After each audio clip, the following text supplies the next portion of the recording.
दिसते आपली मटण थाळी. अशी गावरान बोकडाची मटण थाळी खायची असेल तर यायलाच लागतंय हॉटेल जय हिंदला.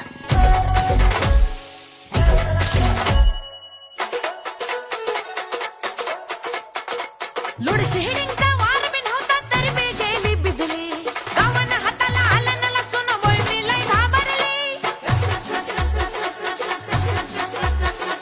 लोड शेडिंगचा वार बिन होता तरी मी गेली बिजली. गावानं हाताला आलं न लसूण बोय मी लय घाबरली. पाक्याला धाडलं वाण्याकडून चुल मी पेटवली. टाकताना फोडणी धुरान बाई मी केवढे गुदमरली. पाक्याला धाडलं वाण्याकडून चुल मी काय मग पाहुणं, दिवाळीचा फराळ खाऊन कंटाळा आला असेल तर मग वाट कसली पाहता, या की मग हॉटेल जय हिंदला मटण थाळी खायला. पाहुणं जेवला